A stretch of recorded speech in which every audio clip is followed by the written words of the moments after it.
On the 134th episode of the HatTrick Sports Podcast, we're going to be talking about the AFC and NFC Championship games, the longest-tenured NFL coaches, some MLB offseason moves, and yet another Giannis injury. Make sure you use code HatTrick Sports when checking out at w.gg for 10% off your order. Roll it! Welcome to HatTrick Sports, starring your host, Isaiah Carpenter. Bringing you the biggest sports headlines every week. This is the HatTrick Sports Podcast. Yeah, let's just start off this podcast talking about the NFL and the NFL playoffs. We are officially in the championship games.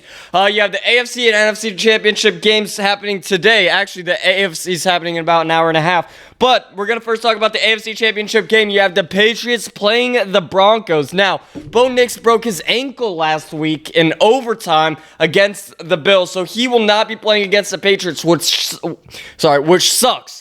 It sucks that Bo Nix won't be able to play because this is going to be the Broncos' only chance at winning a Super Bowl here. And to beat the Bills like that, to go into overtime and break your ankle in that kind of situation just absolutely sucks. And now they have Jared Stidham, who hasn't thrown a football. Sorry, I'm not going to say hasn't thrown a football. Who hasn't played since 2023 as the Broncos starting QB in the AFC Championship game. That sucks for the Broncos because they are going to lose. Now, to be fair, this game is being played in Colorado, and I'm from Florida, so I don't really know much about this big snowstorm, but I'm assuming Colorado's going to get hit with it. So that's going to help them out a lot because they're used to the elevation and cold and all that stuff. But, yeah.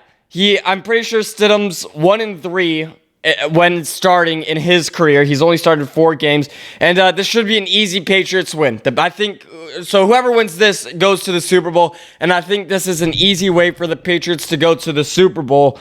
Yeah, again, like I said, it's in Denver, but the Patriots are still favored by 3.5 points. By the time this comes out, the game will already be over, and we'll know who's going to be in the Super Bowl, which is very nervous, very nervous. I don't know how I'm going to get through this podcast. Obviously, a huge Seahawks fan.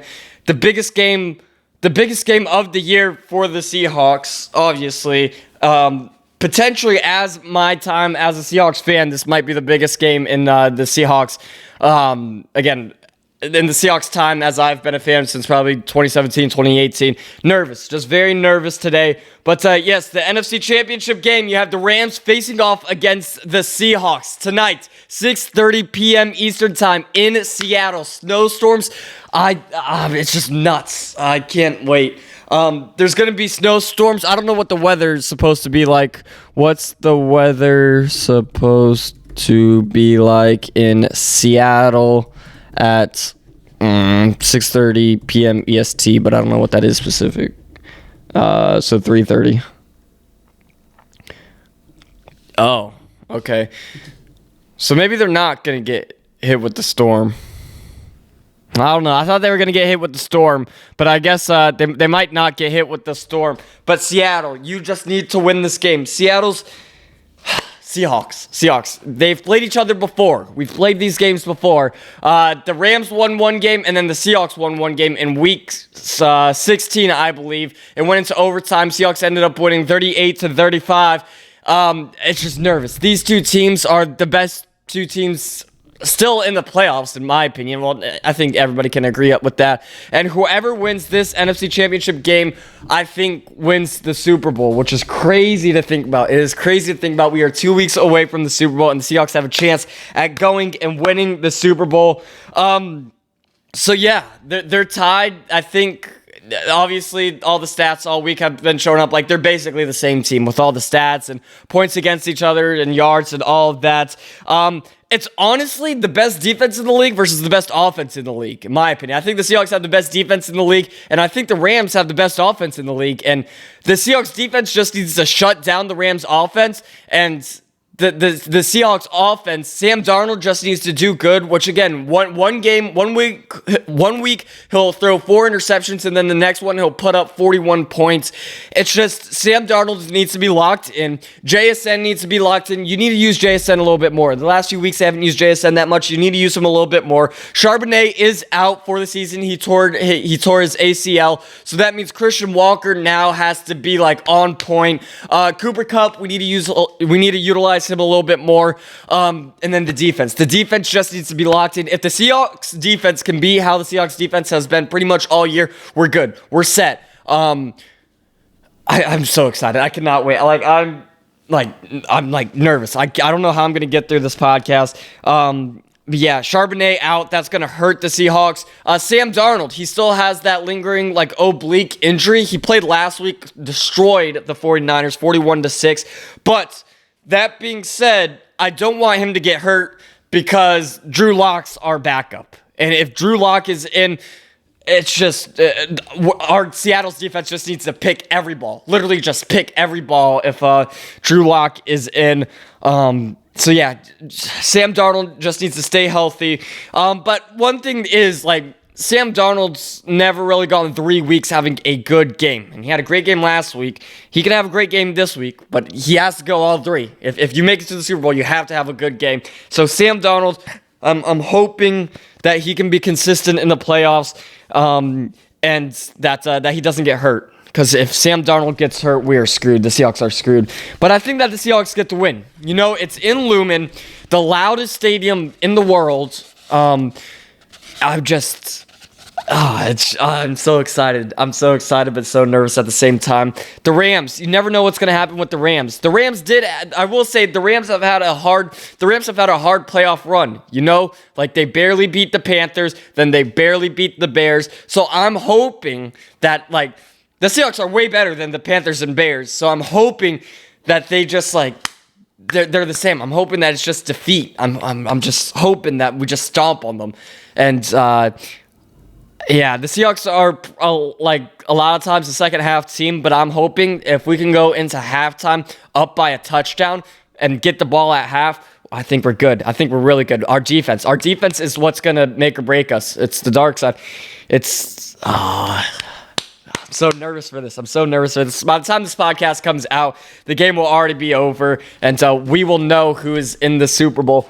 But if the Seahawks make it to the Super Bowl, that would be nuts. That would be nuts if the Seahawks made it to the Super Bowl. Let's talk about this. At the beginning of the year, if you told me that either the Patriots or Broncos would make it to the Super Bowl, I would have thought you were crazy. I would have put $1,000 that they didn't. That 14 other teams would have made the Super Bowl before them, but these two teams, man, they pushed through it all year. Broncos, again, unfortunate. They had a great season, and then Bo Nix, that ankle injury, so that's gonna screw with them. But yeah, let's try to keep our mind off of that. Already enough nerves going on right now. Let's talk about the Steelers' new head coach. Mike McCarthy has signed with the Steelers as the head coach. Mike McCarthy was the Cowboys head coach for about 5 years. He didn't coach any last year, but with Tomlin leaving, stepping down, fired, whatever you want to call it, still with the organization, has to get traded, whatever you want to call that whole situation, this is good for the Steelers, getting Mike McCarthy. They also had in-person interviews with the Vikings defensive coordinator, Brian Flores, and the Dolphins defensive coordinator, Anthony Weaver, but they ended up deciding to go with McCaffrey, which I think is the right move. He won a Super Bowl with the Packers in 2010, so he has the playoff Super Bowl experience like that. And then, Aaron Rodgers has 1 year left on his contract, and McCaffrey... sorry, 1 second. I need to move to this tab. Yeah, McCarthy. I don't know why I kept saying McCaffrey. McCarthy. So, Mike McCarthy signed with the Steelers. He was the Cowboys head coach for about 5 years. Last year, he didn't coach at all. McCarthy won the Super Bowl in 2010 with Aaron... actually, I'm not sure if it was with... Yeah, it must have been with Aaron Rodgers. So, yeah, I think that it's smart with Aaron Rodgers having 1 year left on his contract to sign McCarthy because like they have, I think, 13 years together with the Packers. So having him there, I think that's going to help the Steelers out a little bit and hopefully make it past win a playoff game next season. I guess that's what the Steelers hoping. I don't really care. But I think he's a good head coach. I think they definitely needed change from Tomlin. It was never going to work out. But I didn't think that he was ever going to step down or get fired or whatever. So, good for McCarthy. Good for the Steelers.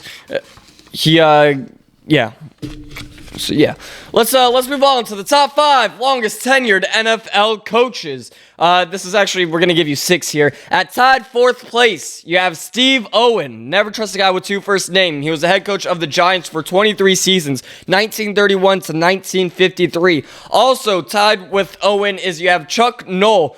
He was the head coach of the Steelers from 1969 to 1991. Making podium. 3rd place, you have Bill Belichick. One of the greatest coaches of all time, 24 seasons with the Patriots from 2000 to 2023. 2nd place, you have Don Shula. He was the Dolphins head coach forever, 26 seasons from 1970 to 1995. And then you have 2 guys tied at 1st place. You have Tom Landry and Curly Lambeau. Tom Landry was the Cowboys head coach for 29 seasons from 1960 to 1988. And then Lambeau, obviously the Lambeau Trophy, Lambeau Field, all that named after Curly Lambeau. He was the head coach of the Packers after playing for the Packers and then being like a player's coach. And then ultimately the head coach of the Packers for 29 seasons from 1921 to 1949. So those are your top 5 longest tenured NFL coaches. We're cruising through this podcast, which is good because I'm just excited. I cannot wait for the Seahawks game. We got some shows on up here talking about the Seahawks. Seahawks are on 2 TVs, on 2 different networks, on 2 different shows, and that is before the Broncos-Patriots game. They're not even covering the Broncos-Patriots game at all because we all know that the real Super Bowl is in this NFC West matchup. This is nuts. This is wild. I still cannot believe that the Seahawks have a chance to go to the Super Bowl.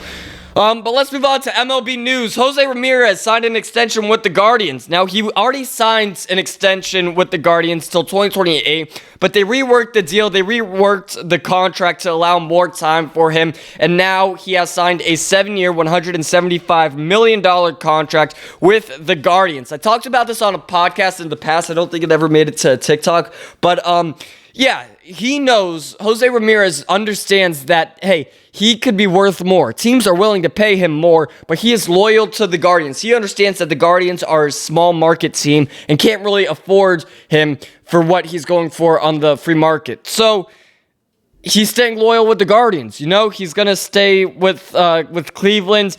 I would argue that he's the most loyal player in the MLB. I mean, you think about Mike Trout, but like Mike Trout just got caught in the contract. You know, if the Dodgers offered Mike Trout something more than what the Angels did, I'm sure he would have taken that earlier in his career. But Jose Ramirez literally giving up millions of dollars just to stay loyal to his team. And I think he understands too, like the Guardians aren't really ever going to win anything. Like they're past that time now. I mean, they're all right. They're just never going to beat what the Dodgers have become. And I mean this in like a humble way, but like, before the Dodgers dynasty, there was a chance that the Guardians were going to win the World Series. Now with the Dodgers dynasty, there's no shot they pass the Dodgers or anything like that. But yeah, he could get... He's a 7-time All-Star, 6 top 5 finishes for MVP in his career. He has a .857 OPS in his career with 285 home runs and 287 stolen bases. And he's a bigger dude. 287 stolen bases is actually wild. In this contract, he has a no-trade clause and bonuses. And some bonuses that give him, like, if he's, like, top 3 in MVP, he'll get some bonuses and stuff like that. No trade clause is big for him. Again, he doesn't want to get traded. He wants to stay in Cleveland. Yeah. Good for him, though. I mean, I would never do that. Honestly, I would take the money and go to a winning team. But, you know, he likes it in Cleveland. He says his family likes it in Cleveland. He doesn't want to move. So, hey, I'm also not going to complain about $175 million for 7 years. All right. Somebody asked me this. Somebody asked me the other week, do I miss the 2017 Dodgers? And the 2017 Dodgers was a little interesting because the 2017 Dodgers was a great team. Honestly, it was a great team. You had guys like Justin Turner, you had Clayton Kershaw, Corey Seager, Kenley Jansen, you had Kenta Maeda, Rich Hill, Hyun-Jin Ryu, Yasmani Grandal, you still had Austin Barnes, you still had Adrian Gonzalez, Chase Utley, the Silver Fox, you had Andre Ethier, you had Jock Peterson, you had Yasiel Puig, you had Walker Buehler, you had all of these guys on the 2017 Dodgers, and they lost in Game 7 of the World Series to the Trastros, which is, I'm still salty about it. I don't care that it was 9 years ago. I don't care if I was however old at the time. I'm still salty about it. They stole a World Series from the Dodgers. What's funny, though, is like, I just thought about this, is the Astros knew every pitch that was coming in Houston, but still made the series go to Game 7. That's wild. That's still wild. I just thought about that. Like, it still went to Game 7 when they knew every pitch was coming. And also Altuve stole the MVP from Judge and all that stuff. But, yeah, somebody asked me the other day which team I liked more, the 2017 Dodgers or the 2025 Dodgers. And it actually made me think, because the 2025 Dodgers is like, hey, you have billions of dollars worth of guys. You have Mookie Betts, you have Freddie Freeman, you have Shohei Ohtani, you have Yoshinobu Yamamoto, you have Glasnow, you have Will Smith, you have Kyle Tucker, you have all of these guys. But then, like, when you look about the old guys in 2017, like, sure, they weren't the best players in the league. And, like, that's kind of what I liked about them. It's like they were like a 4 out of 5. You know what I mean? They were like a 7 out of 10 when the Dodgers now are like a 10 out of 10, and they still won. They still won. You loved the clubhouse. It was a great clubhouse you wanted to be in. It was the first year without Vince Scully. Like, the 2017 Dodgers was crazy. It was like the first team like I loved. Like, it's the first team like I remember like combined and like loved. You know what I mean? So it's like, yeah, they should have won the World Series. Yeah, I miss them a lot. And, like, I would argue, like, player-wise, I like the 2017 Dodgers more. I just feel like it's like the nostalgia. It's like, I know it was only 8 years ago or whatever, but, like, just to think about the 2017 Dodgers, to have them all back with the Dodgers today, I probably would. I'm not going to lie. I love the Dodgers now. I love the 2025 Dodgers. I love what the front office has done. It's just the nostalgia of the 2017 Dodgers. I mean, I love Justin Turner. Justin Turner was my favorite player for the Dodgers. But, like, now it's like my favorite player, Shohei Ohtani, the best player in the league. So it's like, it's not that it's worth any less, but it's worth less. You know, like, it was worth more to Justin Turner that my favorite player was Justin Turner because, even if he wasn't the best player in the league. But now that Shohei Ohtani, like, millions of people's favorite player is Shohei Ohtani. It's just something like, I got asked that last week, and I figured I'll talk about this. Before we started filming, I saw a thing. Framber Valdez has still not signed with a team, and I think I know the reason why. If we go back to, where we at? When was it? Yeah. Was it September? When was it? We're going to talk about Framber Valdez. So Framber Valdez has not signed. He is a free agent, and he has not re-signed with the Astros or signed with another team, and I think it's because of when he crossed up his catcher. So in the 5th inning, with the bases loaded, the catcher, who was Caesar at the time, Caesar's Salavazar, something like that. The catcher was like, step off, Framber, step off. He doesn't step off. Framber ends up throwing the ball, ends up giving up a grand slam. Yeah, it was a fastball to Trent Grisham. He ended up hitting a grand slam. 2 pitches later, Framber Valdez threw a 93-mile-an-hour sinker that hit Caesar right in the chest. He crossed him up, which is like a huge no-no. Cannot happen. It hit him in the chest protector, and an unexpected pitch indicated that he was not prepared for. Yeah, so they got crossed up. And I do not think it was a coincidence. I think Framber Valdez was mad that he gave up the grand slam. Tried to blame the catcher for some reason, even though he told him to step off, threw the pitch, gave up the home run, got mad, ended up crossing him up, which is like, kind of like battery, if you really think about it. Like, you can't do that to catcher. You cannot do that to a catcher. On your own team, your catcher, a pitcher and catcher are supposed to have like a close relationship. You cannot hit him with a 93-mile-an-hour sinker. You just cannot do that in the MLB. You got to grow up, and I think that's the reason why he has not signed. Like, as a Dodgers fan, I do not want Framber Valdez to get crossed up and hit with a 95-mile-an-hour fastball in the chest, in the lungs, in the heart. I do not want to risk that. So, like, as a Dodgers fan, like, I'm fine not getting Framber Valdez if he's going to risk the best offensive catcher in the league getting hurt. And I think that's a real reason why Framber Valdez has not signed with the team. And I'm going to be completely honest, it's probably the biggest mistake of his life. He's going to lose millions of dollars over it because a team that will eventually pick him up realizes, hey, there's not a demand for him anywhere else. We can get him for cheaper. And just because of that one pitch, because he got mad, which he deserves to not get the millions of dollars, but he's going to lose out on millions of dollars. So I thought I'd just talk about that a little bit. It was intentional. You can't convince me it was a mistake. And Caesar, it was like, he's a rookie. He can't really say nothing about it. He did give that kind of look, but you can't do that. You just can't.